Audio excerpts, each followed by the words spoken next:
What's up, sports freaks, and welcome to All Sports Media Team Presents Triple B 2.0.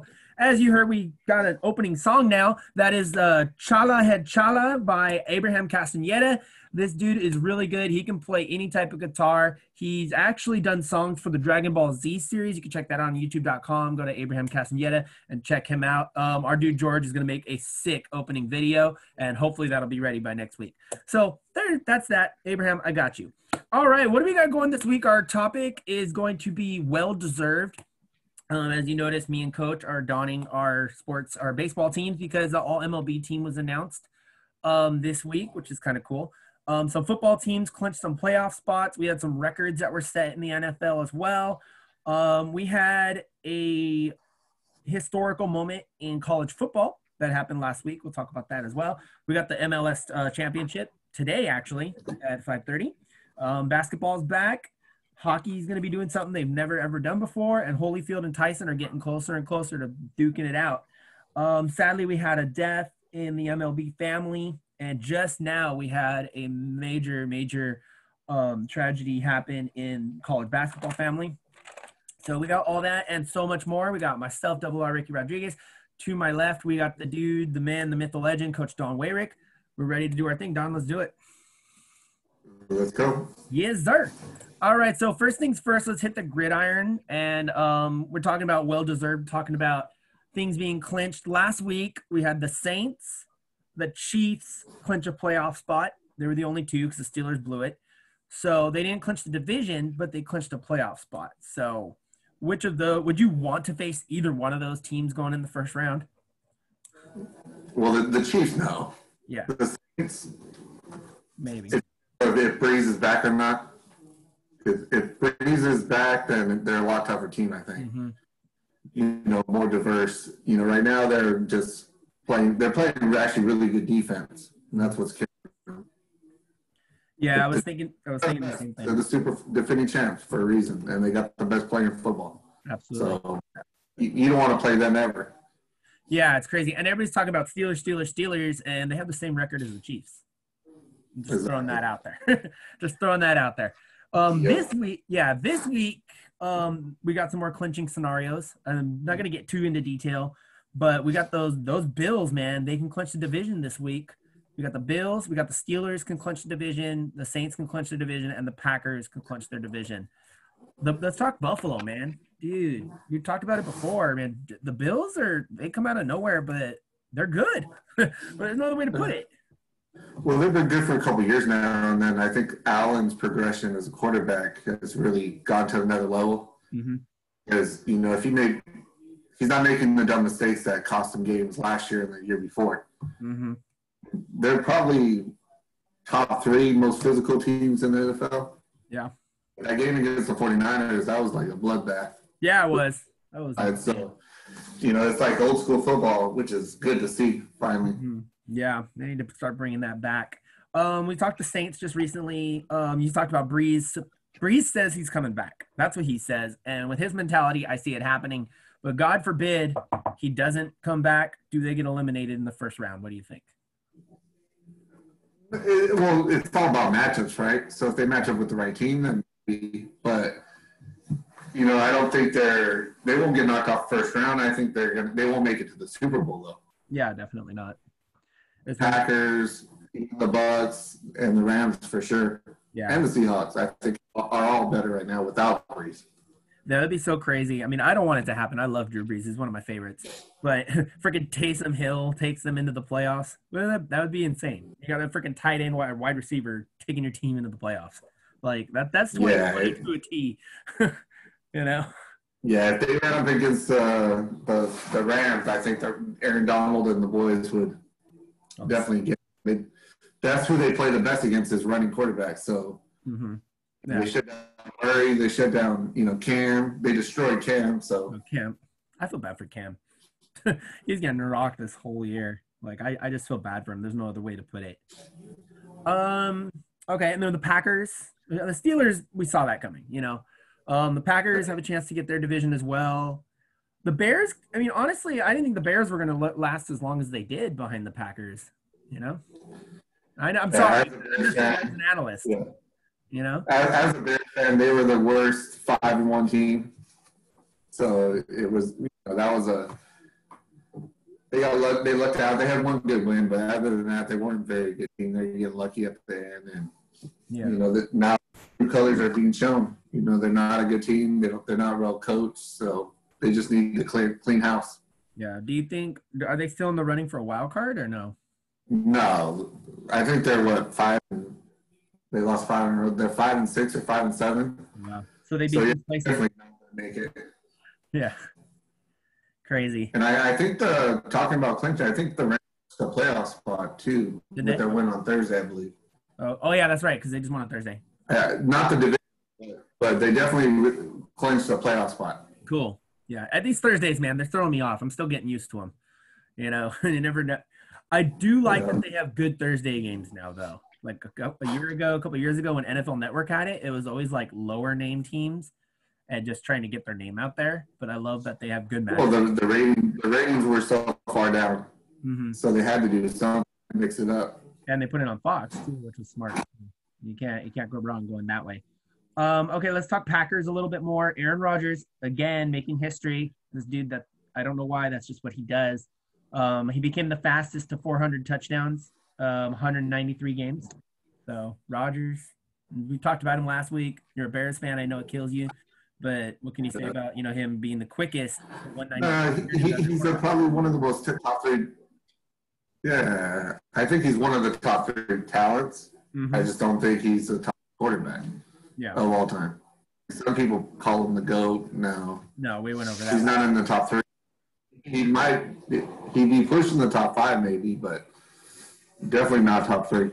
No, I agree with you on that one. And then Lamar, believe it or not, Lamar Jackson made some history just coming back from the COVID and all that craziness that's going on over there. Became the first player to get 5,000 passing yards and 2,500 rushing yards. Pretty cool. Kind of reminds me of trying to think of a running quarterback, Steve McNair, maybe a younger Randall Cunningham minus the cannon that he has. People like that. That's why when I saw Lamar Jackson in college, he reminded me of Steve McNair. Like, what kind of vibes do you get from Lamar? Well, he's closer to what's his name? Vic than McNair. He's an underrated thrower. Like he could throw first, run second. Lamar and Vic they run first, throw second. Yeah, it's true. So huge though. Good arms. The difference between Murray and Lamar. Murray throws first and then throws. He's a better thrower even though he can run, and he's smaller. So I think Murray's going to have a better career than Jack long run. Yeah. I think Murray's talking about he wants to pull Deion Sanders, if not during the season, but after he's done with football. He's saying he wants to go to baseball. Let's see if that will actually happen. As a quarterback, I don't think the Cardinals would let him. Yeah. Well, maybe, like after he retires or something. Like, yeah. It's so sad to me that you can't do that anymore, but I get it. It's all about the dollar. It's all about injuries. It's ever since the, Bo Jackson, that massive injury he had. And, Well, I don't think it's necessarily you can do it. I just think as a quarterback, because they're so, the NFL is ran by quarterbacks. Yeah. So that's the quarterback. So if he was like a DB or a safety or maybe even a receiver, you could probably still do it. Yeah. But, I thought Mark Murray was going to be a better baseball. He should have stuck to baseball, but he's been a way better quarterback than I thought he'd be. Yeah, I agree. Underrated. Very, very good. I love the double sport thing. I love seeing people do double sport. And then, like I said, Bo Jackson, the big injury he had. I mean, you get people don't even know about, like Tony Gonzalez, did basketball and football. Dion, he played a baseball and a football game on the same day. It's freaking crazy. It just hurts that you can't see it anymore. Whatever. Speaking of hurting, Philadelphia Eagles literally didn't hurting. Jalen Hurts is supposed to start this weekend. So now Philly apparently officially has the most expensive backup quarterback in the NFL. I kind of feel bad for him, but, where do you stand on the whole Carson Wentz thing? You don't produce, you don't play. Yeah. It's that simple, you know, like ever since that injury where he was going to be the MVP of the NFL. And then the Rams, he broke his leg, I think, or knee. And he hasn't been the same since. You know, so he may need to get, like, being benched may be the best thing for him because Derek Carr kind of had the same thing. He was having an MVP season, got hurt right before the playoff. Uh-huh. He hasn't been the same until this year. He's kind of regrouped. Mm-hmm. So maybe he needs to sit back, watch, and regroup and go into next year with a new mindset. That's true. That's very true. Spoken from a true coach. He throws the ball away way too much. Okay. Yeah, I gotta agree with that. I mean, I like Derek Carr personally, and another one that's really standing out, especially this year, is Alex Smith. I mean, that dude, man. You just see they had the bio of him on ESPN. Man, that thing was redunculous. And they showed like in detail the surgery he went through and the rehab he went through, and just the fact that he's doing as good as he is, it's unbelievable. The best story in sports, I would almost say in my lifetime. Yeah. Best comeback story. The dude almost died. Yeah. And then almost lost his leg. And he had at least, 17 to 20 surgeries? Mm-hmm. 2 years off. Yeah, it's crazy. And if they win the division, that's insane. Right. Oh, that'd be awesome. That'd be a great story, though. Well, yeah, his story and his comeback and the way they celebrated it, COVID style, with his family and everything, that was awesome. Yeah. And the fact that he's playing well. He's always solid. He's always been that guy that's solid. Mm-hmm. But the teams thought there was something better with, like, Cap and then Mahomes. Mm-hmm. You know, he's just a solid player. I take him on the Bears. I totally agree 1,000% with you. I always liked him. I even liked him in Frisco. You know, I liked him in college. You know, and when you got to watch the bio, if you ever get to watch the bio, like, you get in depth into his life, into the guy he is, and he's just a great guy. And his wife is, like, right there next to him the whole time, you know? And people don't see that. And like you said, he almost died. People don't know that. People don't know that he had that major infection, that he almost lost his leg. A lot of people don't know that. They're like, oh, he just injured and, you know, he had to rehab. It's like, no, there's so much more that went into it that you don't even see, you know? And as athletes and as coaches, you see that kind of stuff. So. He probably had a 5 to 10% chance of returning. Yeah, and he's killing it. And he's not just a player. No, absolutely. Another underrated. I don't know how I feel about Baker. Okay, so my Titans got baked by Cleveland. Literally, Baker Mayfield destroyed us. There's no other way to put it. I don't know how to explain Baker Mayfield. I really don't. You know, it's like he's underrated because he's under, you know, people like you said, Rodgers, Mahomes, and people like that. But then he's not like the worst quarterback. He's kind of that in between, if you ask me. But then when I saw him play my Titans, he absolutely railed us. There's no other way to put it. So I don't know if you saw that game or the highlights for that, but what Baker did. Yeah, I think they were using Baker wrong till this season. Mm-hmm. Baker should be used like they do Alex Smith. Okay. A game manager, you know, because he's not a dude. If you have to have Baker win you a game, he's going to lose it. Mm-hmm. He's just that guy. But they have they're the best running backfield in the NFL by far. Yeah, they do. The best tandem. You know, and, you know, besides Henry, Chubb is right there with Henry as the top running back. And they got Kareem Hunt, who was the best running back 3 years ago. Yep. Until he had the offensive issue. You know, he was with the Chiefs. And that'd be insane with Hunt with the Chiefs. Yeah. But, you know, they have the great running back. Their defense is playing better. Mm-hmm. You know, and Baker's a good quarterback. He's not great. Mm-hmm. So if you put him in that role, you know, just don't lose us the game. You know, make a play here and there. Uh-huh. That's where they'll do it. Yeah, I agree. I think you hit it right on the nail. He's like that in between quarterback, but he's got the people around him. He does. I mean, even, you know, OBJ and the other wide receivers he has a very well-rounded team, and that's why they're the number 3 seed right now. It's crazy. I didn't expect it. So 2 more NFL stories. The New York Giants upset the Seattle Seahawks. I did not see that coming. I don't think anybody saw that coming. Do you think that was like a fluke? Do you think the Giants are like, hey, we're in the lead in our division, we can't drop it, like we need to step up? Or like, what kind of vibe are you getting from the Giants? Well, two things. The Seahawks just play. They don't blow people out. They don't. They haven't all year. The last couple of years, they play down, play up to the level of competition. But I told you guys a couple of weeks ago, the Giants are going to win the division.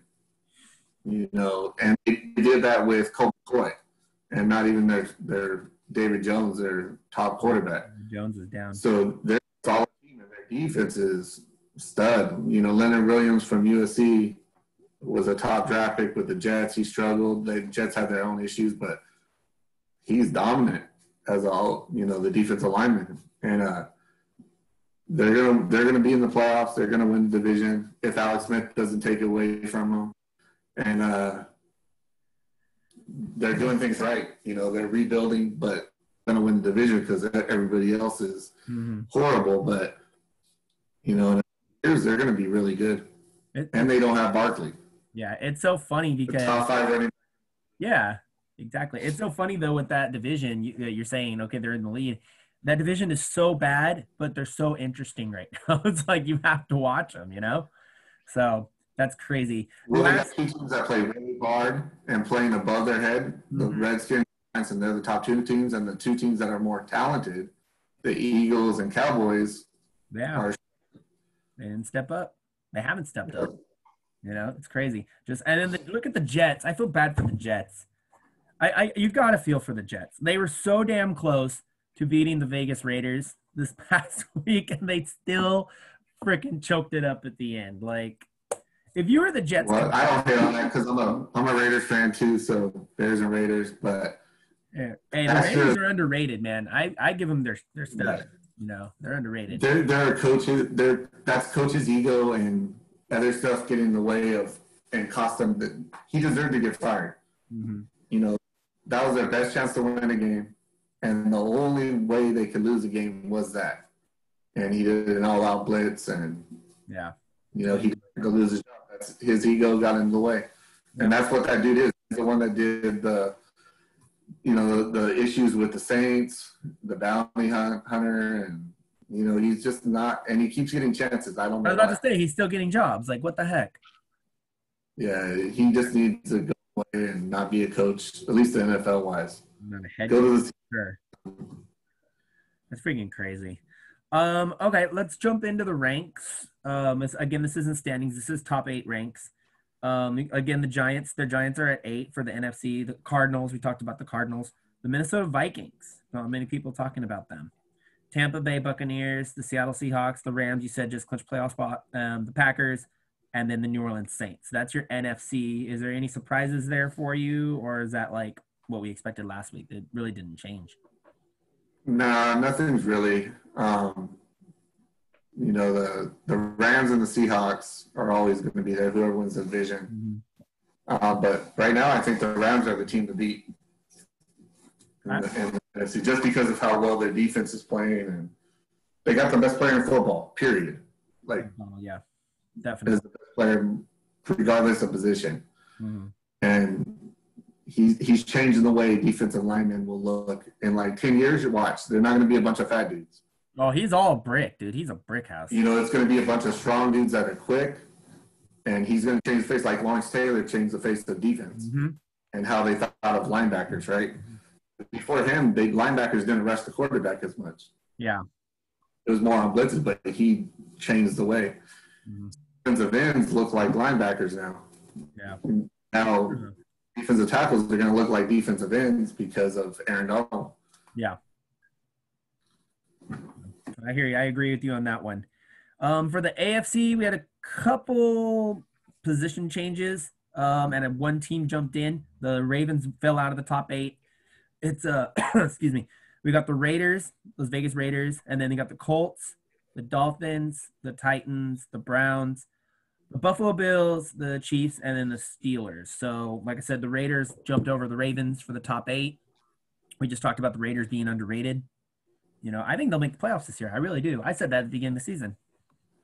Yeah, that Falcon game kind of hurt them a lot, especially the way they lost. But they'll be right there. They play the Chiefs better than anybody.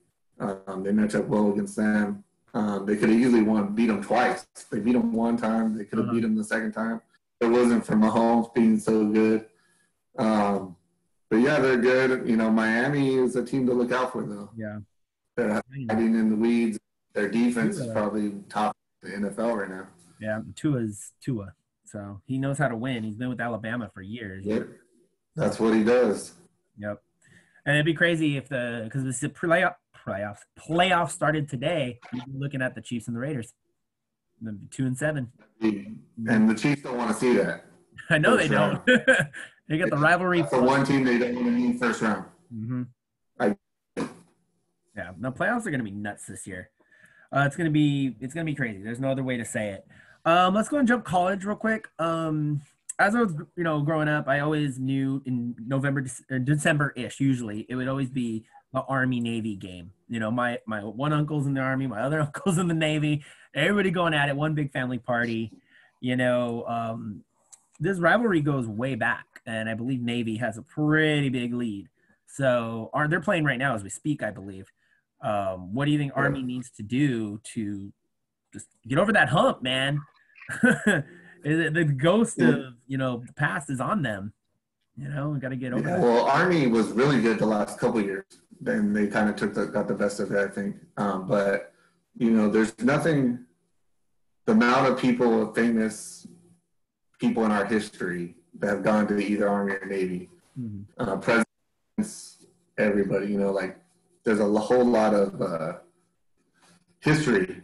Yeah. And just the coolest part of those games are any of the games that when they play each other, with Air Force included, is songs at the end where both teams go to first the losing team sings their song, and if it's Army, Navy's going to go over with them, stand behind them. Then the winner, they go to the winner's side, and if you can't get emotional or worked up or goosebumps from that, then I don't know what you're watching. Yeah. So I don't know how they're going to do it today because of COVID, Right. But usually the biggest watched games and the most intense, over 100,000 people usually. Oh, yeah, easily. And ESPN's always there, usually. They're actually there today. Yeah, it's always on CBS. Yep, they're there. Yeah. So shout out to them. Shout out to them for serving. Thank you so much. And that should be a good game. I can't wait to check the highlights tonight. One game last week that surprisingly stood out to me because I hate cheap shots. I was a catcher. I got cheap shots on me all the time when I played baseball. I got hit for no reason, just because. BYU was playing Coastal Carolina. I don't know if you saw the highlights from this. Quarterback's out in the open. He didn't even have the freaking ball. I don't know what had happened. If it was an interception, I can't remember exactly what happened. But he got trucked. He was just out, and he got trucked. And that's fine. You get hit. You're out in the open. You should get hit. They kept throwing him down, 2 or 3 times, threw him down. And that's when I believe it was BYU jumped in and just started to pounce. And then they had this big old scuffle. You being a coach, if you see one of your guys get thrown down once, that's basketball, that's norm. But if they're getting thrown down and stuff, are you expecting your boys to jump in and just, if it happens, it happens? They should have jumped in before the second time. Yeah. I got on my team, hey, that's an important player. You protect your player. Yeah. You do what you need to do. I would have been all over the rest. It was an interception, and when defense are taught when the interception, find the quarterback, because that's the one time you could hit them legally. Yeah. 94 was talking to the player. I forgot his name, but he was talking to the quarterback. Yeah. A couple plays before that, they were going back and forth. Okay. And then a guy was already blocking him, legally blocking him. Okay. And then the came and took a shot. The first shot's fine, do whatever. You did that.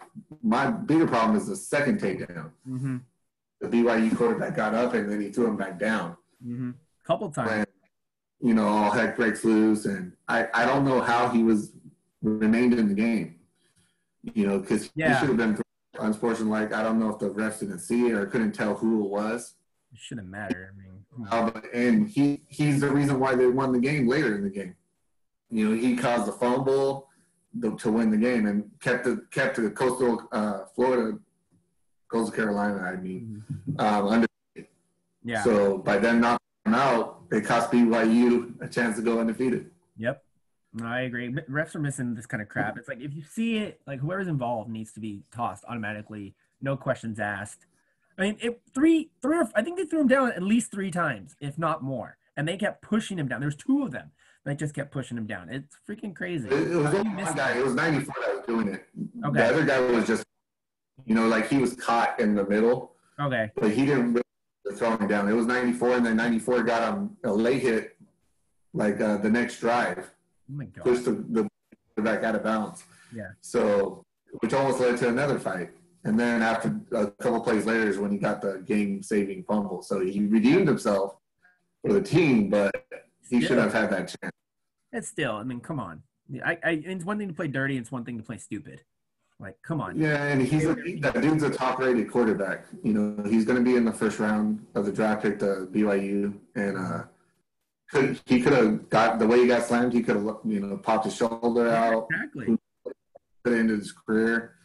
They're just not needed. Trash talk. That trash talk goes overboard. Mm-hmm. No, I agree 1,000,000,000%. It's in the way, so it is at this point.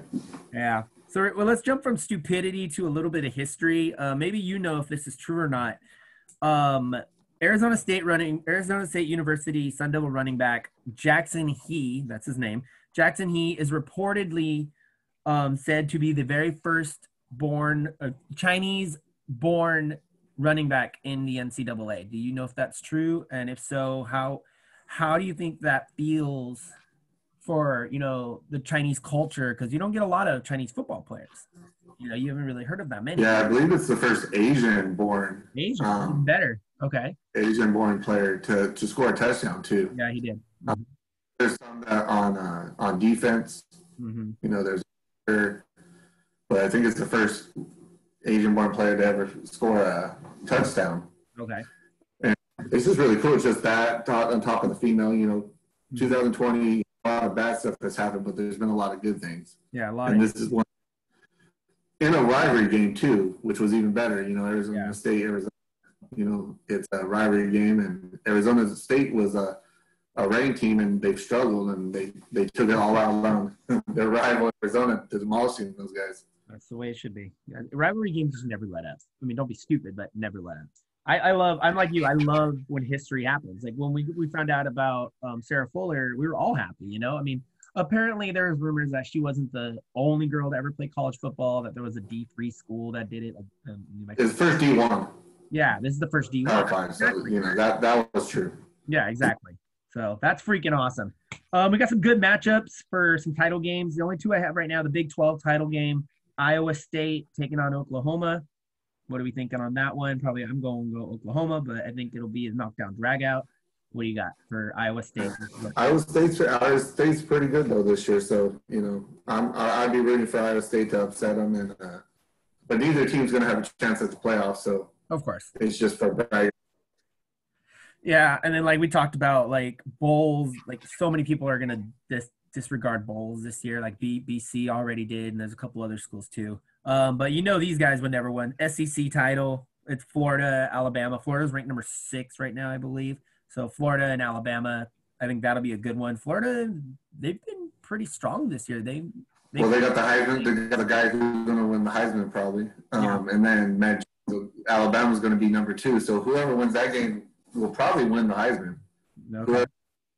And then, but Florida, if Florida wins, Florida and Alabama are both going to be in the playoffs. Yeah, probably. And either Ohio State or the Clemson Notre Dame loser.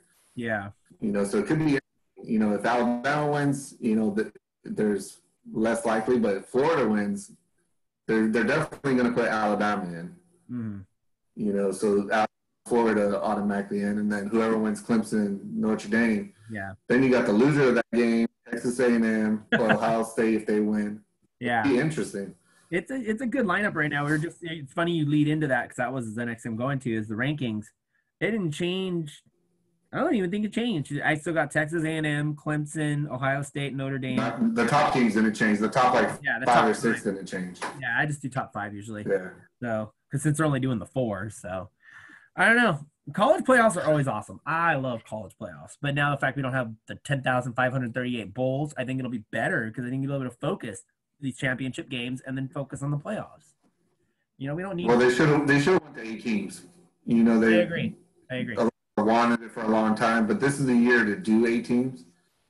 And you could have thrown in Cincinnati, who's had a great year. You could have thrown in, if USC wins out, they could have been in that, or Coastal Carolina. That'd be amazing to have a team like that. And that would remind me of Butler. Which one? Oh. When Butler upset a bunch of teams. And they beat Oklahoma, and it could have been the best thing in sports that happened is upset. Oh yeah, no, I agree. Even baseball did it this year. They're like, oh yeah, we're gonna get this many teams.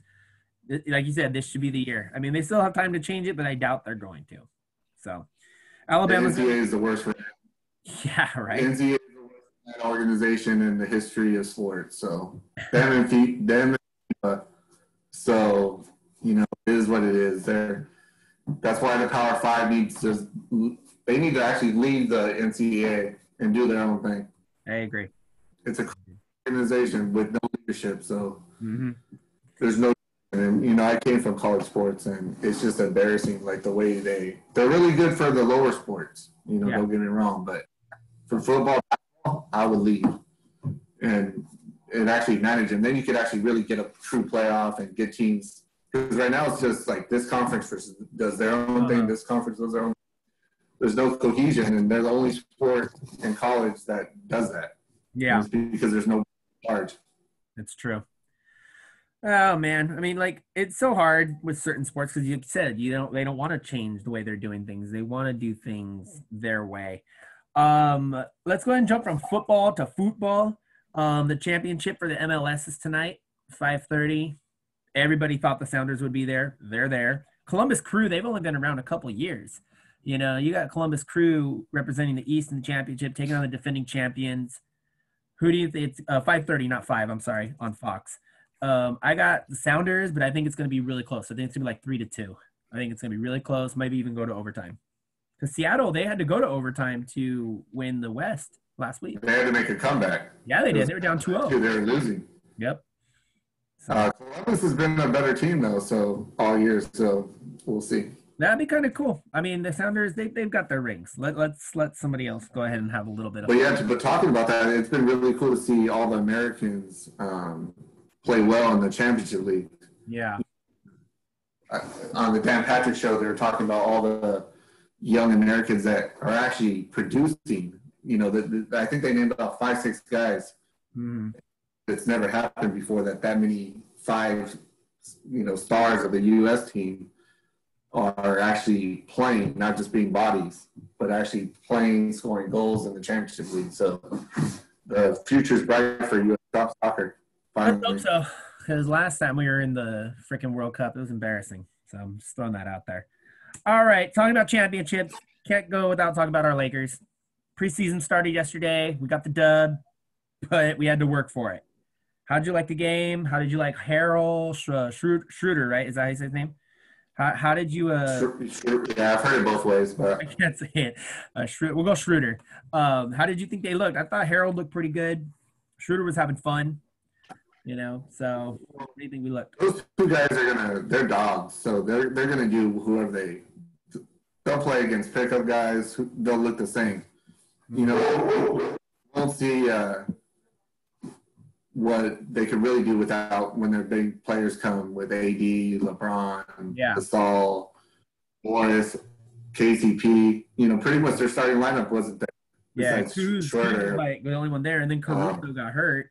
So, and then they brought him back in. But it was really good to see, the young kid, TC. Yeah, I know who you're talking about. He was the youngest player in the NBA last year, and he's going to be a bigger part of the team this year. And he's like a diamond in the rough they found. That's a big thing. And, you know, Clippers didn't play any of their players after this in the second half. So preseason doesn't mean anything. Yeah. You need people to start getting used to filling and playing with each other and filling them out. So our first game, you know, no major injuries. Yeah. Caruso kind of scared me. It's not a major injury, so it's nothing to worry about. Yeah, Caruso was only off for a little bit. You mentioned Marc Gasol. I think we might have mentioned this. Pau Gasol wants to come home. He wants to join his brother. If you're Jeannie Buss, do you give him a small deal just to bring him in to mentor people? Like, what would you do? I would bring him in so he could retire as a Laker. Well, that too. That too, obviously. But he could definitely be good. He'd probably be really good for AD and Harrell, teaching him some moves, and because his footwork was next level. And you never know. You know, what if Gasol got hurt or AD got hurt for a little bit? Yeah. You know, Gasol for 10 to 12 minutes probably a game, and he'll be solid. He could shoot a little bit. He could always shoot. Yeah. And you can't with 7 foot. You know, like so. But he'd be more beneficial as a coach on the bench. Oh, yeah. Well, I could definitely see him as a coach, even like a player coach. That would be cool to see. So, I mean, that's something to keep an ear and an eye out for because, I mean, it seems like it might happen. So, especially with Mark there, he can actually, you know, help push it along a little bit. Clippers side, how did you think the Clippers looked? PG signed that max deal, 5 years, $226 overall. How do you feel about that deal, and how do you feel about the Clippers? Well, PG gave your money. That's crazy that he gave him that. Yeah. For the way he performed in the playoffs. You know, I think I'm a little 50-50 on him. Like, I don't think he was definitely not as bad as he played. Yeah. You know, a lot of people are like, oh, he's horrible. But those are the same people that wanted him to be a Laker before he was a Clipper. So, you know, like, he's going to be better this year. I don't think he's going to have a meltdown like he did last year. But it's all up to Kawhi. You know, the team, they'll go as he goes. Ibaka was a great pickup. Oh, I like Ibaka. And Luka Kennard is a great pickup for them. He's a shooter. He actually, I didn't know this, but he's the all-time leading scorer in Ohio high school history. Cool. Which LeBron is the top player ever at Ohio. So he's ahead of LeBron in scoring. Well, there you go. That's always a good thing. I didn't know that. And so, yeah, he's a beast. He's a good shooter. So he was a good pickup. And it's just going to be interesting how they do. You know, but they'll go as Kawhi goes. Yeah, I agree. It's going to be a good year. I mean, I don't want it to be a good year for them, but I think they'll push as good as they did last year, if not further. They might be in the finals with us. You never know. Okay, let's talk a little bit James Harden. I mean, not yet. I don't want to go there yet. I'm sorry. LeBron and Breonna Stewart and LeBron James were actually named SI Sports Person of the Year this year. Other big names are Patrick Mahomes, Naomi Osaka. Hearing those names, do you think they got it right for the year of 2019? Yeah, whenever LeBron wins a championship, he's most likely going to be the sportsman of the year, especially because there's no Olympics. If the Olympics happened, it would have been somebody from the Olympics most likely. But you know, LeBron with what he did for voting and his social and stuff off the court, on top of winning the championship, you can't argue with that. And Breonna Stewart's the best player in women's basketball. Like, she's going to go down as top 3 for sure all time if she doesn't get hurt. And then you get someone like Naomi Osaka. You know, it's like she came out of nowhere. You know, she's like, I think she's doing video games now or something like that. I believe she just signed a contract for that. So, and then you got Patrick Mahomes. You don't have to say anything. Like, automatically yang. And they've obviously done something else besides what they do in their sport, or they wouldn't be named Sports Person of the Year. Well, both of those two do more on the court than what LeBron does. You know, LeBron does a lot more off the court. You know, Breonna Stewart was a lot, you know, one of the most outspoken females, you know, into the season, going into the bubble and stuff like that. So she did a lot more off the court. But, you know, that Sportsman of the Year is pretty much whoever wins the championship, you're automatically in the running. Yeah, that seems about right. That's what it looks like. Next year, when the Olympics happen, I guarantee, I'll tell you right now, it's going to be when the Olympics that gets Sportsman of the Year. Yeah. You know, whoever that U.S. player that wins the most golds in that sport is going to be the sportsman. Yeah. It's what happens. It's gonna be insane at the Olympics with everything that's going on. Hopefully it'll be somewhat cleared up by then, you know. Otherwise it's gonna be insanity. Let's talk insanity. James Harden is like, to me, he's like that child that's like, if I don't get what I want, I'm gonna just keep pushing your buttons. Because now he's saying, I want out. I'll go to Brooklyn, I'll go to Philly, I'll even go to Milwaukee. But yet he goes out. He doesn't go to camp when he was supposed to. First of all, he wasn't there when he was supposed to be. He goes out to, I don't know if it was a strip club or just a club, but he goes out and now he's hurting his team. He has to pass 6 freaking COVID tests just to be cleared. Or do you think they're doing that just to punish him, or is that they're trying to make a point, or is that like the new protocol? Like, that's the new protocol. 6? It was proven. That he was just in an environment. So, you know, if you have one player has it, mm-hmm. you're going to be in trouble with the rest of the team, and then you can't. The season's going to start right away next week, 22nd. So, you know, you have one team that can't play that delays games right at the beginning. Yeah. So, you know, you can't start a season like that where your first, you know, then the Rockets were in jeopardy. But, you know, Harden is an interesting character. He, you know, he's got to change. I love how Gilbert Arenas talked about him. I don't know if you heard. He pretty much called him out like, you got to change your game. Yeah. Because you had CP3, you had Russ, and now you have John Wall. You know, like, you got to be able to win with somebody. And that's why I was hoping he'd go to, like, the Sixers. I think because it'd be more, you know, or, you know, like if he went to Miami, that'd be Miami. And if I was the Rockets, I'm not trading them to the Sixers unless I get Ben Simmons. Yeah, that's what they're saying. I'm not unless I get Kawhi just to sell tickets. Yeah. Or Kyrie, I mean. Mm-hmm. But Miami could offer some people that I want. Yeah. You know, I got Hero, you know, a couple other guys, I'd do that trade. And then if I was Miami, I would do it also. You put Harden with Butler and Bam. Yeah. That team's going to lose again. Yep. Yeah, that's scary right there. And for me, it's more of his off-court stuff that he does. It's always the off-court stuff with him, you know. And I think he takes that. Maybe you see it differently because you're a coach, but he takes that sometimes to the court. Like you said, he doesn't want to show up. He doesn't want to. He's whiny. He's, you know, it's like, bro, just get on the court and do your thing. Well, I think this is the first time he's ever done anything like this and wanted out. You know, like he never wanted to leave the Thunder. The Thunder traded him because they didn't want to pay him. You know, so this is the first time he's actually spoke up. You know, AD, you know, if we're going to be hard on Harden, AD did the same thing last year during the season. That is so, true. You know, AD away with a lot of madness that Harden's getting, but AD didn't get that. Mm-hmm. AD quit on his team, and I love AD. And I'm pretty much a player choice. Like, hey, you have free agency, you have rights to control where you go, control yourself. Mm-hmm. But you still have to show up to camp. Exactly. Because the brothers who you're still friends with, like Tucker and stuff, they're going to be there. You can't let them down at least until you get traded. Exactly. You know, telling the team you want to be traded is it limits them being able to trade and get something for you. I remember when AD, they took him off of the freaking opening. The Hornets took him off the opening video, you know. Yep. And then they had to re-add it. It was crazy, and it was awkward. On the flip side, Dallas, you know, everybody hates on Mark Cuban, but this guy takes care of his guys. JJ Barea has either been released or is going to be released.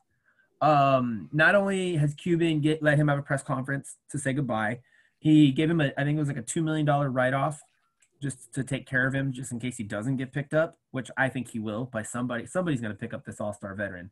You know, JJ is an awesome guy, and he's got experience. You know, put him with some kids, and let's see what happens. Yeah, Dallas, like Cuban's he's outspoken, but the stuff he does off the courts are amazing. You know, like West, you know, he saved that guy's life. Yeah, he did. You know, now he's he's actually on the right track and doing well. And he didn't have to do that. Yep. He didn't do anything. He went and picked him up. He didn't like send a driver. He went and picked him up himself at the gas station. Yeah. And went and got him, took him to the spa, got him cleaned up, put him in his house, put him up. You know, like he saved that guy's life. And he did that for the people that are loyal. He was loyal to Dirk. He overpaid for Dirk for a couple years, like the Lakers did for Kobe, just as a thank you. The team, but it was, you know, he had to do it because he owed it to him. Absolutely. And he always does that. People love playing for him. There hasn't been one person that said they didn't like their time in Dallas since Cuban.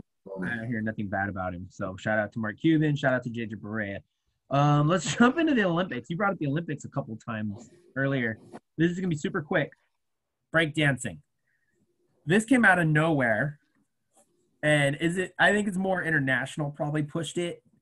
But it's going to be crazy. Like, how are they going to do this? Like, is it going to be like gymnastics where they just throw people out there and be like, okay, you're doing this routine, you're doing this routine? Or is it going to be like a battle like how we did in high school? You know, like, I'm really interested to see where this is going to go in 2024. Well, and I'm a huge, like, I mean, I look like it, but I'm a huge breakdance guy. There you go.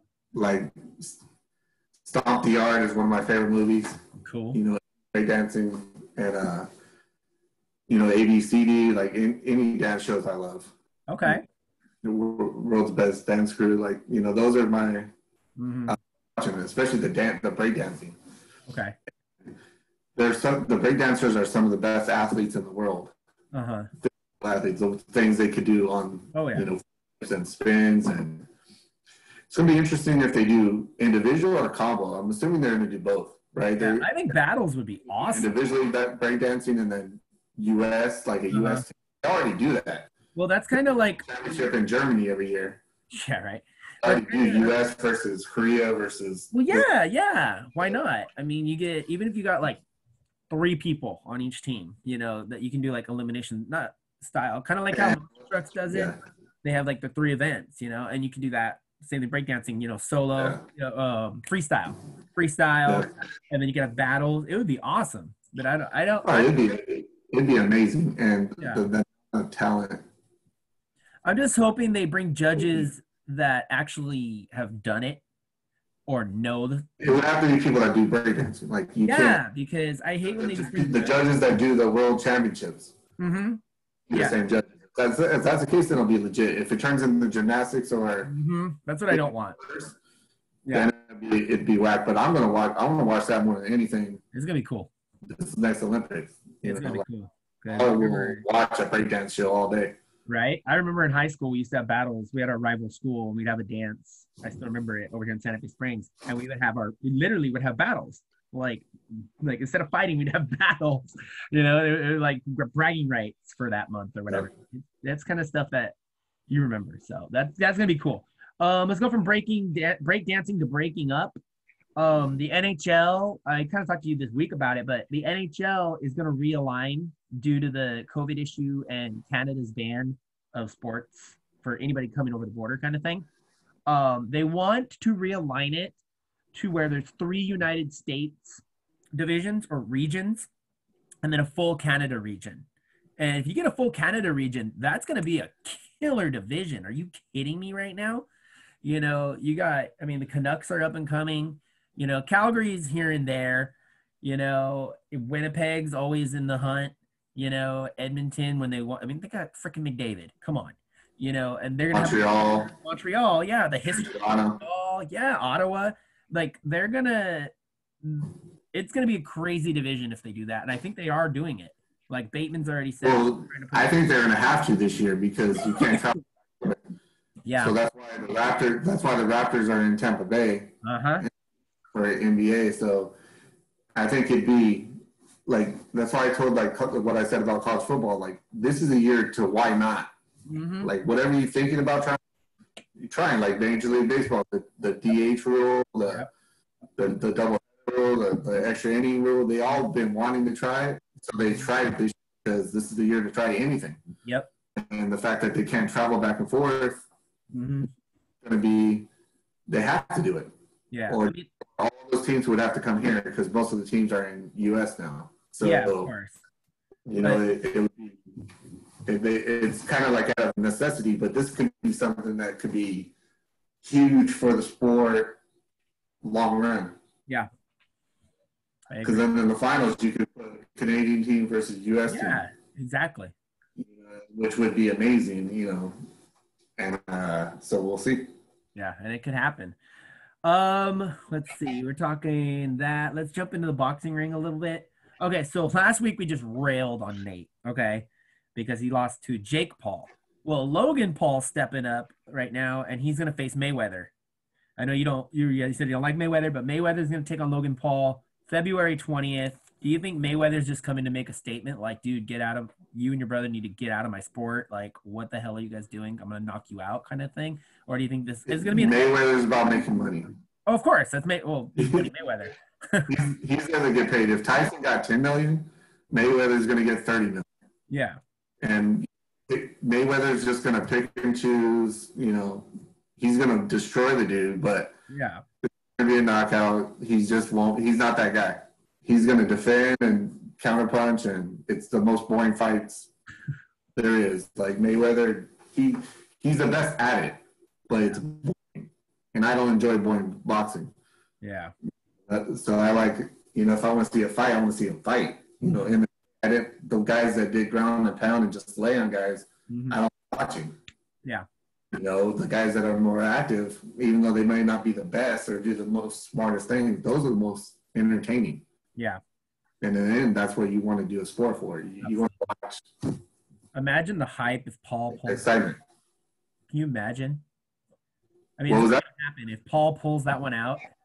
Some magic. If Paul knocks him out, that'd be amazing. I would go. I'd be cloud nine. I don't even like those guys, but just to shut Mayweather up. Oh, that would be crazy. And then there is rumors like after Jake knocked out Nate, Logan called out Jake. I don't know if that was like their YouTube publicity stunt or whatever, but they're trying to push that. It's all publicity, trying to who can give us the most money. Exactly. This match though would definitely take my money. I know probably take yours too. We're still talking about Holyfield Tyson. It's getting more and more personal now on social media. Holyfield's son has come out and started crap with Tyson now, calling him out, you know, why are you being such a chicken-ish, you know, like just step up already, sign the papers already, let's do this, you know. We talked about the camps have talked to each other. Holyfield and Tyson's camps have talked to each other. So it looks like it's going to happen. This would be the 2020 fight. It's not going to happen in 2020, but like the year we've had, and to come like, let's just say, you know, February or March, you got Tyson Holyfield, like after all this madness, that would be freaking insane. Yeah, I haven't seen Holyfield, so I don't even know if he's in shape. I know Tyson's in shape. Oh yeah. You know, like he could have destroyed Jones, but as long as it's a legit fight. Yeah, that's what I want. Under the same rules that Jones Tyson had, I'm okay with it. If it's going to be under the same rules, I won't watch. I don't want no exhibition. It's going to be an exhibition, but I want. You know, like if they were told not to go for knockouts, it's going to be a draw regardless. Like that ain't going to happen. That won't happen. So it has to be sanctioned. Yeah. And go from there. Yeah. When we said this last week, these guys don't like each other. Their camps don't like each other. Like, let them go at it, man. Pay them the extra money and let them go at it. Yeah. It may end in like 30 seconds. Someone get knocked out, but it's going to be a great 30 seconds. So yeah, it is what it is. Like, let them bang and let them get out some frustrations of like 20 years ago. Hell yeah. And then you got like the 90s nerds like me. I was young, you know, when that fight. I'm just like, I want to see this fight again. You got people who want to see the fight. Let's do it. Let's go from WBC to MMA. John Bones Jones. This dude needs a new nickname. I don't know if you've seen the pictures of him. He's yoked up big time. He wants to move up to the heavyweight division, and he's wanted to for a couple of years. He's already had historical wins in different weight classes. And even when he was winning in the featherweight and the other weights, you know, he's like, I want to go to heavyweight. I've always wanted to go to heavyweight, and now he's pushing for that. So you were shaking your head. What do you think about him trying to make this transition? Well, I'm shaking my head because that dude, he's messed up. Yeah. You know, he's the best fighter of all time. MMA fighter by far, most talented. No one can beat him. You know, the only loss he has was he got DQ'd for destroying the dude's face. You know, with L. Yeah. You know, like he's the best, but it with the faith stuff kills me because he claims to be a Christian, and he's trouble after trouble after trouble after trouble, mistake after mistake after mistake. If he wasn't as good as he is, or a big name as he is, he would have been long gone. He'd be in prison right now for what he's done. You know, heroin, coke, multiple times, steroids, multiple times. You know, like it's just I want him to just go.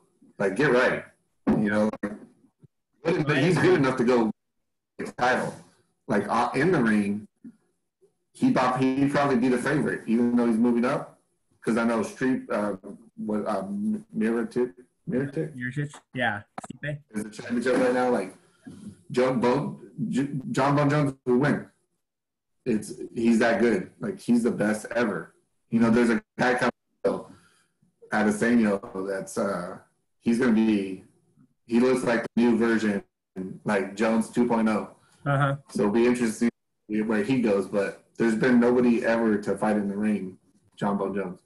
Yeah. And my buddies in MMA, he told me this before he ever got in trouble that the dude's not a good guy. And I didn't believe him because, he was the best. Yeah. And now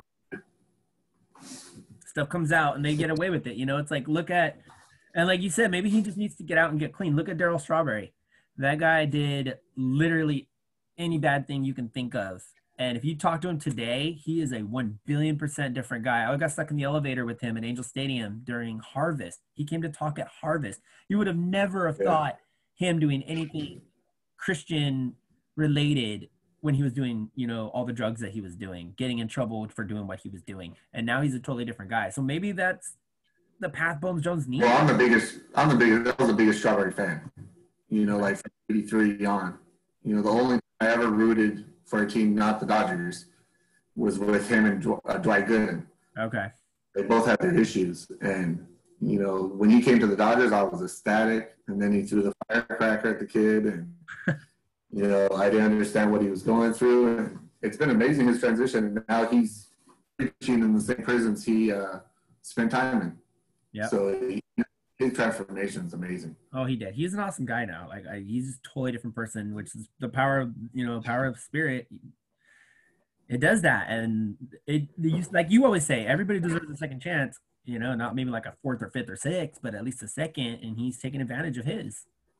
You know, so you deserve, in God's eyes, you have all those chances. Of course. But in a sports or a business realm, you may not necessarily get those because it's not even across the board. With God and faith, it's even across the board. But with sports and business, if you're good enough, you get those chances. If you're not, you only get one chance. Sad to say. You know, there's one of my guys that played in our league, New Williams. He played at Fresno State. He didn't get drafted. He was close. And now he's talking to teams about being a free agent, but COVID is kind of getting in the way. And this dude has the most amazing bounce, crazy freak, and he just hasn't had the chance. You know, but, you know, he transferred from Auburn to Fresno State and bounced around a little bit. But, you know, like he didn't have the name. You know, there's guys that have chances, guys that don't. Like we were talking to T. Yeah. T hasn't had a chance. You know, you give her one chance, she's never going to let it go. Exactly. Guys that get 10, 12, you know, Steve Howe. Oh, yeah. Baseball. That dude got suspended 12 times. In Kansas because he's a lefty that could throw 90. Absolutely. You know, so. And there's those athletes out there that have that special trait that keeps them doing what they're doing, even though they're messing up horribly. Let's talk a little tennis. We didn't really talk tennis last week. There's not much. Sadly, they lost a legend, Alex Almeida, I believe it was. Lost him at the age of 84. That's the sad news. So condolences to him, to his family, prayers to his family. But got good news as well. The Australian Open is supposed to take place. I know they delayed it a couple times. February 8th is our set date for the Australian Open. You've had a lot of superstars go through the Australian Open, so hopefully we'll be able to get some big names out there and start you know, getting tennis some more recognition again. People who aren't Venus and Serena Williams, you know, and get another new Naomi Osaka or Coco, get a new Coco, you know, or something like that. You never know who's going to come out when it comes to tennis. So again, well, tennis won't be good unless they get a couple U.S. stars. mm-hmm. You know, like the women's tennis is relevant because they have U.S. stars, but U.S. fans won't follow non-U.S. players in tennis. You know, they're good. Tennis was on fire when they had Sampras and Agassi and Connor and McEnroe today, but you know, unless you have true U.S. stars, it's not going to be big here. Yeah, now you just got, you know, people, Djokovic or you know, those guys, but true stars, it's not going to be. Yeah, we're winners. U.S. wants to follow winners, and until you have that, how many years? It's just something that you'll watch maybe sometimes on TV. Yeah, I mean, for the females, you got at least the torch is being passed, kind of. I think, you know, from the Williams sisters, you're passing it over to Naomi Osaka, to Coco, people like that. But the men's, like you just said, those names are gone. You know, there's not that many big names still out there. So someone needs to make a big name and get the sport back on the map. Yep. So, all right, so we left this to the end because, you know, we're talking big sports stars. We're talking about big things. Actually, no, we're not. I don't want to jump into that just yet. I do want to mention we're talking about big names going down. We talked about this at the beginning.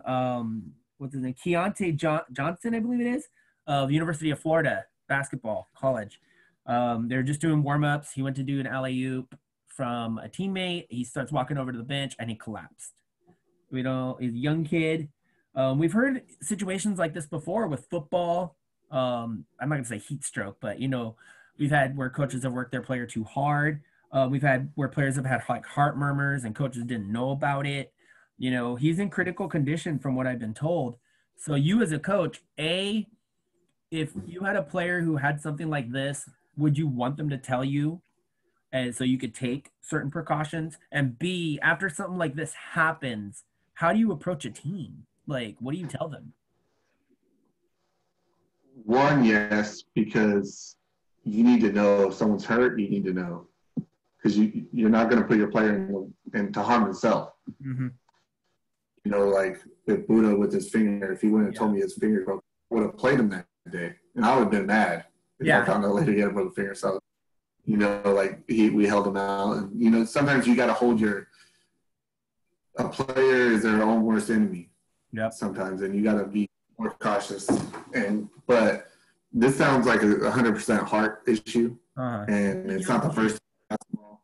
You know, Hank Gathers died during the game. Mm-hmm. You know, the Florida State player that just died earlier this year in an overseas game, just warm up thing. You know, the heart murmur you don't really know usually. You can't really tell. Mm-hmm. What you tell your team is different. It depends on who he is on the team. Okay. To be honest, you're going to address it regardless, but it depends if it's a star or the guy on the bench. But you address it to say, hey, you know, keep them in prayers. Yeah. You know, you got to keep battling playing because that's what that player would have wanted. Mm-hmm. The cliches like that, but you know, like you just got to be there. Like let them talk, let them get their emotions out. You know, it depends on if he comes through or not. If he passes away, it's a whole different thing. Yeah, counselors, give him, you know, counseling, give him. Just don't tell him how to feel. Just be there for him. Yeah, help him. They had it looked like both teams were together, like in a big circle, and they did like the prayer huddle after it happened from both teams. So, you know, it's just sad what's going on with that whole situation. I still got you? Okay, there you are. Okay. There you go. You're back. Yeah. Thought I lost you. Okay. We good? Okay. So, yeah, no, I agree. I mean, the whole injury thing, yeah, you should tell your coach. I'm sorry. You have to tell your coach. You know, I was a catcher. I had so many injuries that I never told anybody about, and then they got aggravated.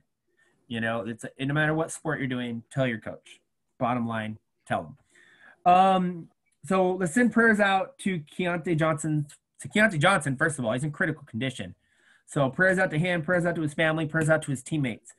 Still going to send out some more prayers to the MLB family, to the family of legendary player Dick Allen, age 78. Another huge name gone in the MLB world, Coach. Yeah, that's probably up to 15 now? Mm-hmm. Yep. Legends that played the game and just in Major League Baseball that have done it 1 year. And, most of them weren't COVID related. So, yeah, it's just crazy that it all happened all at once. Yeah, it's crazy. And just out of nowhere, too. I mean, at the age 78, it's not like he's young, but it's like, it's just so sudden, It's out of nowhere. You don't hear anything. And there's also stuff that could be going on behind the scenes that you don't know about, and that's the part that we got to look at. So prayers out to him, to his family, to the MLB organization, or to the MLB league, and to anybody else that was affiliated with him. I hope they get the closure that they need with the death of Dick Allen. Let's go from closure to closer. My Angels finally got a closer. Not a super big name guy, but honestly, I like him. Raciel Iglesias, who got him from Cincinnati, for Noe Ramirez and a player to be named later. Personally, I think we came out on top on that deal. Everybody's joking about the whole Iglesias thing because we just got Jose last week and we got Raciel this week. And then my buddy Teo, you'll think this is funny, you're a Dodger fan. My buddy Teo, he's an usher at Dodger Stadium. He's also a comedian and friends with Fluffy, Gabriel Iglesias. And he tags Gabriel and he's like, hey, Gabe, when are you going to sign with the Angels? They're still looking, And Gabe's like a diehard Dodger fan. So I thought that was funny. But no, Raciel, he hits upper 90s. Great movement, killer slider. I'm excited to see what he's going to do. So, and hopefully he'll be an actual closer, not like Hansel Robles where he's like off and on, It's closers are rare right now in Southern California. We're having issues. There's no other way to put it. So you as a Dodger fan, talk to me, what's going on? Just closers in general in baseball are a dying breed because they're going by bullpen by committee, and I don't agree with. I see the benefits, but it's good over the long haul. But in a one game, you need to have a go-to person that you can go to and rely on. Iglesias is good. He's decent. He's had a good year. He's had a bad year. Yeah. There hasn't been any consistency with him, but he throws hard and he's decent. He's the best closer they've had since Percival, probably. Yeah. Or the dude from Texas, Hudson Street. Houston Street. Yeah, Houston Street. Like he was pretty good for a couple years, but probably the best. Yeah, I mean, this kid's a fireballer. If they don't have any starting pitching, he's not going to be saving many games. So that's where they really dive in.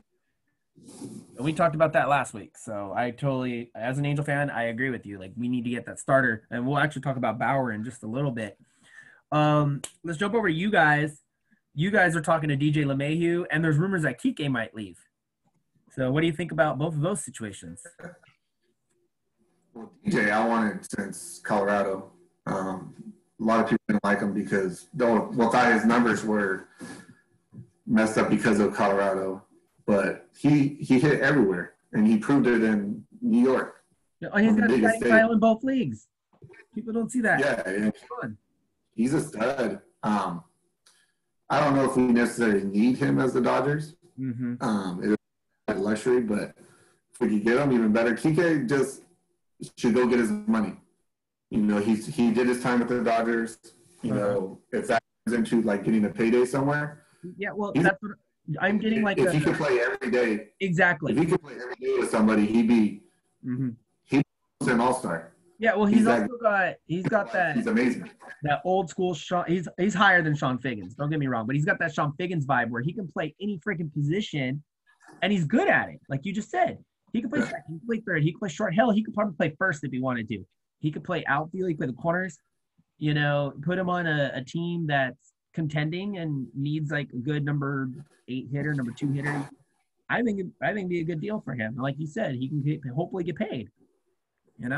Yeah, it'd be tough to put him as a number 2 hitter or top of the lineup just because he's an all or nothing. He's a home run hitter. Like in a little man's body. Yep. You know, he goes for, you know, hits it out. But I would love to see him just play second because I think he'd win the Gold Glove. He's that good of defensive, you know, second baseman. Dodgers have so many assets. He can't play full time for the Dodgers. Well, just go get. With that said, go get your. You know, he did his time. Where do you think he'd fit in? Like really good right now at second base. Either league. It probably who really needs him. You know, I know the local teams like the Padres don't need him. Angels could use him, but pitching. So. Well, the Yankees are going to lose DJ probably, so they don't have anybody. If they lose him, he'd be amazing in New York. The Mets would be good. No. He'd be good in Chicago. You put him next to Baez. Oh my God. Second, scary. And Brian at third. Like that infield would be amazing. Yeah. Rizzo. Yeah. Just off the top of my head, not knowing who needs a second baseman right now, but those teams would be a great fit, I think. But Kike, his attitude, he's great for the dugout. Personality, he's and he'd be great for any team. And I just want him to get paid. Yeah, I agree. I like Kike. He's Puerto Rican, so he's like right here with me. I like him. So, and it'll bring in the international fans too, you know. So that'd be cool to wherever he goes. Let's talk White Sox a little bit. They did a couple little things. They got Lance Lynn from Texas, who, again, Lance Lynn's off and on for me. I think he's underrated, but I also don't think he's amazing. They got him, and then they brought back Adam Eaton. And the last time Adam Eaton was with them, they went to the World Series. So that's an interesting two little pickups there. Lynn's a great pickup. You know, Lynn's bounced around a lot, and he's been stuck in like that 3, 4, or 5 starting role until this year. He killed it. He pitched really well for a bad team. You know, Texas wasn't a good team. Mm-hmm. You know, he was in running. You know, Lynn's a good pitcher. You know, like that's another guy Angels could have got, and he did stop the best for a while. So, you know, Lynn's a great pickup. Eaton is a guy. Yeah, you know, he's had like 1 or 2. He's just a decent player that's gotten overpaid, but gets hurt every year. Mm-hmm. And I wouldn't give him you know, I know why the White Sox did it, but he's just a guy for me. I agree. I mean, and when he was younger in the World Series years, he was good. He was good on defense. He was fast, you know, but now I totally agree with you. Another guy that we kind of iffy on, or you're iffy on, I like him, but maybe he is kind of declining. Carlos Santana signed with the Royals, 2 years, $17 million. I'm assuming to play first base. I don't think he's going to catch. You got Sal Perez there. Well, first base, he'll be a DH, and then first base sometimes. He'll be like if Pujols was. Yeah, you DH, play first base if you need to give a guy a break. He's a switch hitter, too. That's all he is. Yeah, he's a switch hitter. Yeah, no, he's always going to hit. He's a dude that's going to be 50 years old hitting at some rec league. But the new Julio Franco. I'm not. Yeah, exactly. Or Harold Baines, you know, or Edgar McKenna. There you go. You know, those guys. I'm not a DH guy. I love National League Baseball better. Mm-hmm. I wish it would just go away. But that being said, he's a decent pickup. But for what? You know, the Royals aren't going to do anything. You know, 2 years, $17 million is not much for a player like that. So it's good for people, I guess. And free spot for the Indians, which I think is a bigger thing to talk about. You know, so they could go after somebody. Huge loss, yeah, but they got money now. Exactly. Another one we're going to talk about missing out. The Angels missed out again. They were in the run on this guy, and they blew it as usual. Sorry, Angels, it's true. I said Brian McCann. Wow. James McCann has signed with the Mets, 4 years, $40 million. I think that's a good deal for him. I think he earned it, if you ask me. Yeah. No, it's a good pickup. You know, get your money. Yeah. You know, like if the team that you're playing for doesn't pay up, players need to get their money when they can. Exactly. He's a good cut. He's a good away from not playing ever again. He's got a killer bat, and he's decent behind the plate. So I think that's a good pickup by New York. New York's not messing around. They're also in the running for Bauer and Springer right now, so they're going all in. Springer's the guy they need. You know, like the whole Astro thing, but Springer's a ball.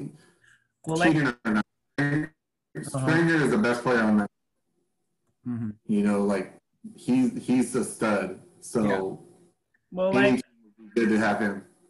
Yeah, I mean, you're a Dodger fan, so I know it kind of hits you with the whole Astro thing, and I'm the same way with him. I love George Springer. I love I actually liked the Astros until I found out what they did, and I lost all respect for them. And then that fake ass apology that they gave at the beginning of the season, especially even Springer, he was one of them. It's a total PR apology, and I'm like, no one's gonna take that. If you can put that aside, Springer was like the Mike Trout of the Astros, if you ask me, and I think if he goes to New York, he's going to kill it in New York. I think he'll shine under the lights, And then Bauer he's going to kill it. He'll kill it wherever he goes. Cheating or not. Like, he wasn't supposedly, I guess, everything I researched, he's not a guy that wanted to know what was coming. So he didn't say anything. Okay. But he didn't really take it, I guess. At least that's what I've heard. And I'm not against him as much. Like, he was the most humble guy out of the big four that they have. Yeah. So Altuve just made excuses. I'm not even going to start on them. Bregman just is a jerk, I can't say. And Correa just doesn't shut his mouth. Yeah, Correa made me. I was ashamed to be Puerto Rican that day. Springer was like, "We did it. We got in trouble. Let's move on." Like, what else you have that guy say? Like, he can't say anything else. Yeah, you were caught. Just hey, we did it. We move on. That's it. Can you imagine Bauer and DeGrom on the same team? 1-2 punch. That's scary. Well, and Syndergaard is your Thor's there. That's scary. But Bauer is the guy the Angels need to get. I agree, and it's crazy. They're teasing. Like, as an Angel fan, I have my Angel Instagram pages and stuff, and his agent came on and he's like, "Hey, Anaheim, we see you." Like, he's like 3 times. And I'm just like, if he's not going to go to the Dodgers, he needs to come to us if he wants to come home. There's no reason why he wouldn't come home. And we both would shell out for him. So his waiting game is killing me. There's no other way to put it. It's killing me. We need that ace. And if you guys got him, God help us, just give you guys the ring now. There's no way off of that. So it'd be a wrap. It'd be scary. And Bauer Moxie, he's gonna be good wherever he's at because he doesn't care. Yeah, he's awesome. I love Bauer. His Twitter game is on point, and the fact that he would play against the Astros that many times would be amazing. That'd be great. And drill him. Cy Young winner, and and he showed up in the playoffs the first time. He had a good. Because he struggled in the playoffs in the past, and he went 9 innings. They lost the game, but it wasn't his fault. No, that game was that whole. He threw Cincinnati, Atlanta. Is it what you're talking about? It went to extra innings, and they both threw shutouts, but he threw 9 innings, and that series was awesome. The best games, one of the best pitched playoff games that will never be talked about ever again, I agree. Because they lost. I agree. One more guy we'll talk about before we jump into the awards, and then we'll finish off. Juan Soto. This kid is amazing. Is what 20? They said 20. Just turned 22. Their MLB Network deemed him possibly the next Ted Williams. When you hear something like that, what do you think? Talking about Juan Soto. You got what's called pause the brakes. Pump the brakes. Yeah, I agree. Nobody should ever be ever again compared to a Ted Williams. Mm-hmm. In my eyes, he's one of the GOATs for hitting. Period. Hitting part. I mean, come on. Soto is great. He's a better all-around player than I thought he was going to be. Mm-hmm. I thought he was just a power hitter, but he could hit all fields. He knocked us out of the playoffs. His homer against Kershaw was the game changer. I know Kendrick had the game-winning homer, but it was Soto's homer that changed everything. Yeah.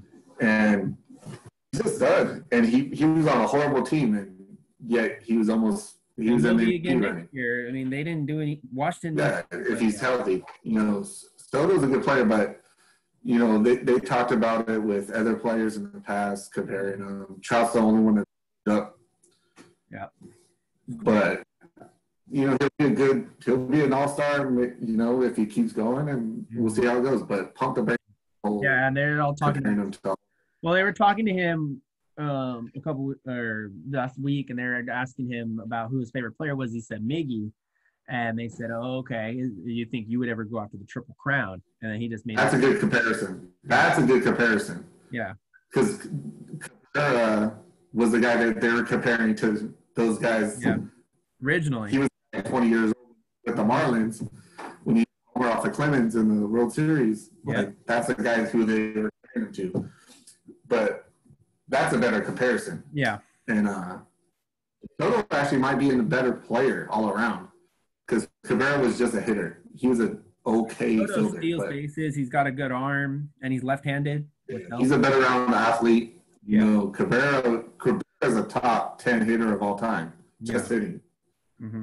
That's how good he was. Yeah. But Soto's probably a better player, to be honest. Yeah. Or will be a better player. Yeah. Only time will tell, my friend. You want to talk about being better? Yep. How about winning the Roberto Clemente Award? I think the guy who got it absolutely deserved it. This guy, I believe he goes to Africa, and he does stuff over there. He does a lot of stuff overseas.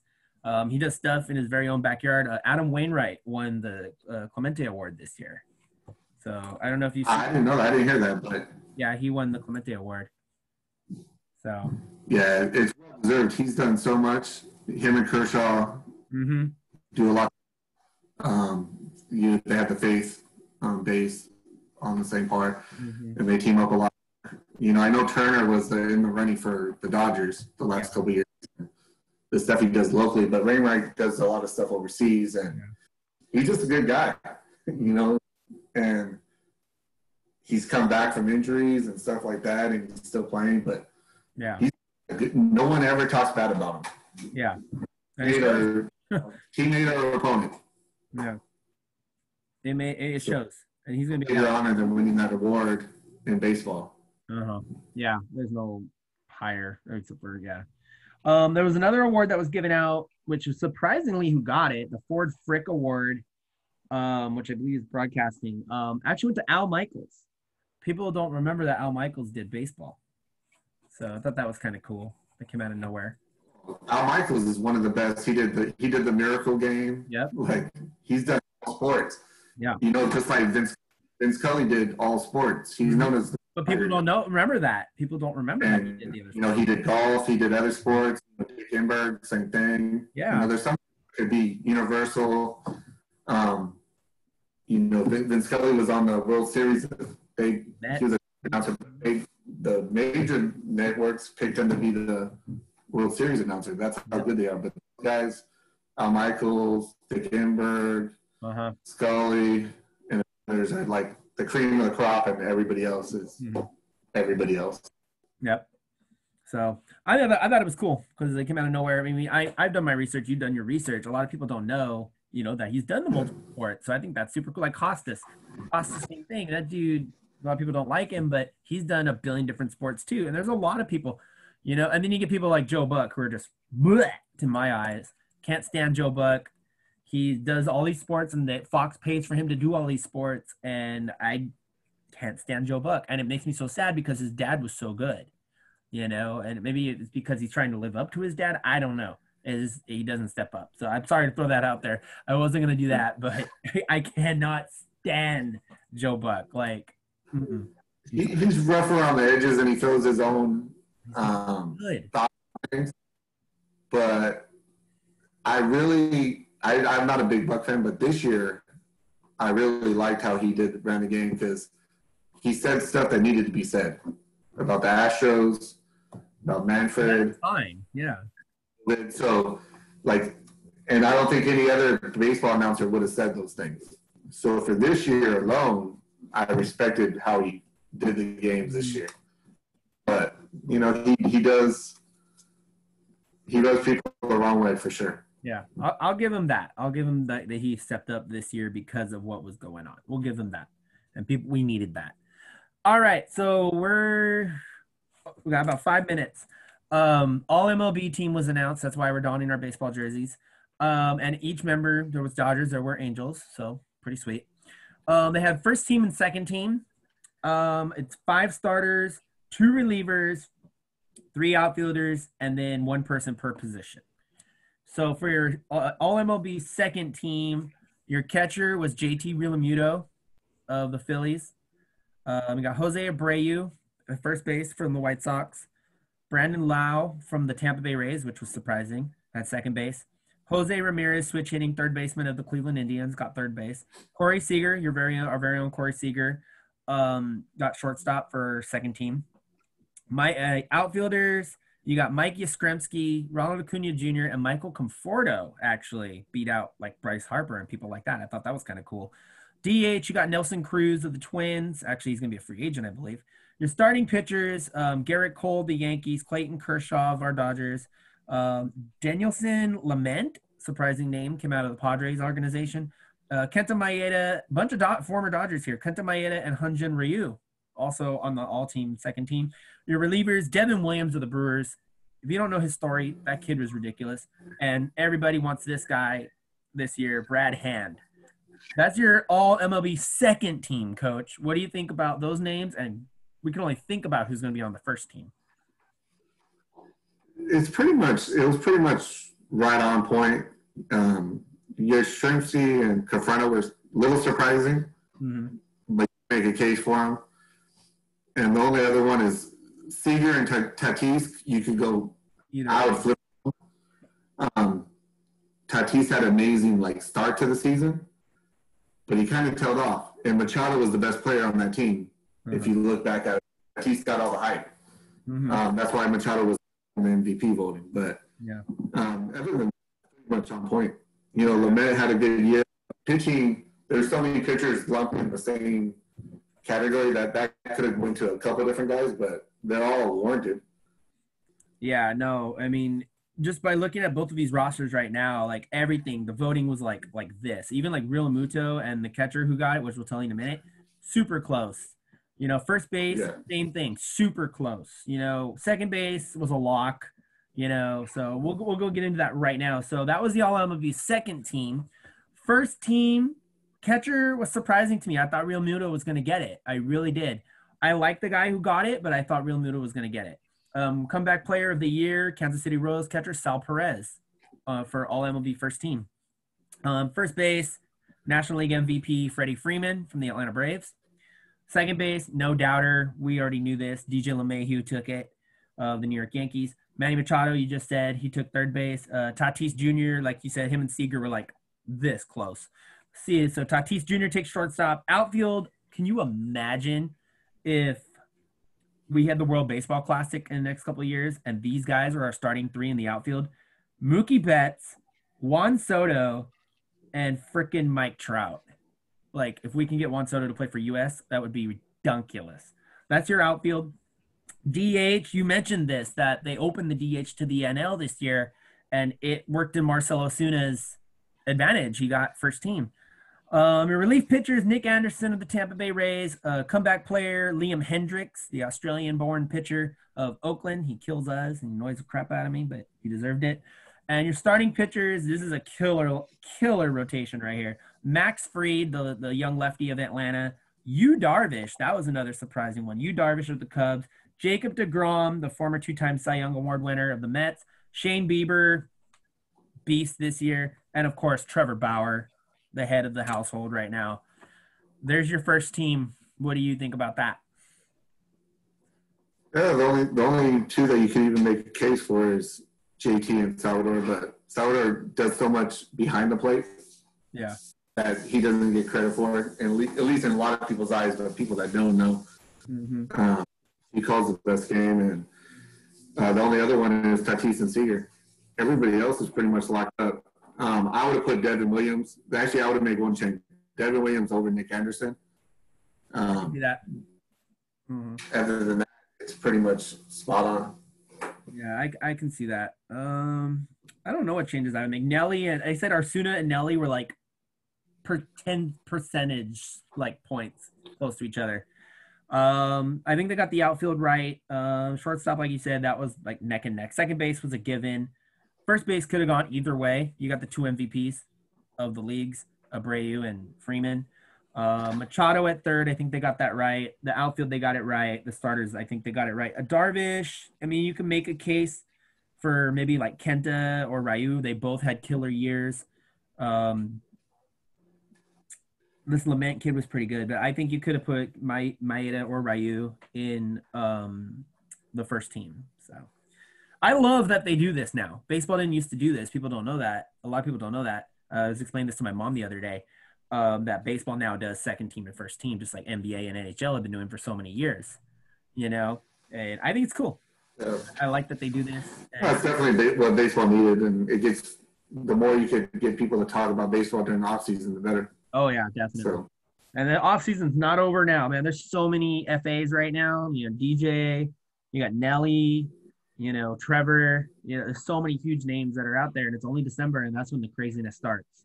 So it's going to be exciting. That's it for today. Sports Maniacs, thank you so much for joining All Sports Media Team Presents Triple B 2.0, Episode 4, well deserved. Again, shout out to Coach Don for helping me out, giving me some cool insight.